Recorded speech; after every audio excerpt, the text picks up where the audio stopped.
இந்த evil one of உம்பளமேரு. So கிணத்து என்ன மென்ஷன் பண்றான்னு பார்த்தீங்கன்னா 4 பேர் காணாமல் போயிடுறாங்க. 4 பேரோட டெட் பாடி எங்கேயுமே கிடைக்கல. எந்த பக் மார்க்ஸும் கிடையாது, எந்த டிராக் மார்க்ஸும் கிடையாது. டெஃபினட்டா ஒரு பேந்தரால இந்த கீழே பண்ணியிருக்க முடியாது. ஏன்னு பார்த்தீங்கன்னா ஒரு பேந்தரால வந்து ஒரு ஹியூமன்ஸ் வந்து ட்ராக் பண்ணிட்டு தான் போக முடியும். டைகரால மட்டும் தான் தூக்கிட்டு போக முடியும். ஏன்னா டைகரோடுக்கும் பேந்தரோட சைஸ் கிட்டத்தட்ட கம்பேர் பண்ணி பார்த்தீங்கன்னா பேந்தரோட டைகர் வந்து கிட்டத்தட்ட ஒரு 50-20 கிலோ அதிகமாக இருக்கும் வெயிட். ஒரு ஃபுல் க்ரௌண்ட் புல்ல கூட ஒரு டைகரால ஈஸியாக தூக்கிட்டு போக முடியும். பேந்தரால அது பண்ண முடியாது. பேந்தரால ட்ராக் தான் பண்ணிட்டு போக முடியும். எந்த டெட் பாடிஸுமே கிடைக்கல, எங்கேயுமே பக் மார்க் இல்லை. ஸோ எல்லாரோட அந்த வில்லேஜஸோட பயம் எல்லாம் என்னன்னு சொன்னா பார்த்தீங்கன்னா ஒருவேளை இவங்களெல்லாம் வந்து ஒரு பேய் பிசஸ் தூக்கிட்டு போயிருதா, இல்லை இந்த ஃபாரஸ்ட்ல உள்ள சீக்ரெட் சொசைட்டி வந்து இவங்களெல்லாம் கடத்தி கொண்டு போய் நரபலி பண்ணிடுறாங்களான்னு சொல்லிட்டு ஒரு பயம் இருக்கு. ஏன்னு பார்த்தீங்கன்னா கொண்டா ரெட்டிங்கிற ஒரு ஆள் ஃபர்ஸ்ட் காணாமல் போறான். அதுக்கப்புறம் இன்னும் 3 பேர் காணாமல் போறாங்க. லாஸ்டா வந்து ஒரு 12 வயசு பையன் காணாமல் போறான்.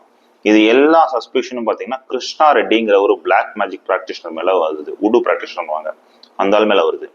அந்த ஆள் வந்து சப் இன்ஸ்பெக்டர் கொண்டு போய் 1 வாரமா லாக்அப்ல வச்சு அடின்னு அடிச்சு விசாரிக்கிறான். எந்த இன்ஃபர்மேஷனும் அவங்க கிட்ட இருந்து வரதில்லை. எல்லாருக்குமே பெரிய குழப்பத்தை உண்டாக்குது. இது வந்து கிணத்துக்குலாம் தெரியாது. கிணத்து அந்த இடத்துக்கு ஒரு வெக்கேஷனுக்காக வந்திருக்கிறாரு. இதை பத்தி தெரிஞ்ச கிணத்து வந்து பக்மார்க்ஸ் போய் பார்க்கறாரு. எங்கேயுமே பக்மார்க்ஸ் கிடையாது. ஸோ அவருக்குமே இது வியப்பாக இருக்கு. Evil one of உம்பளமேரு.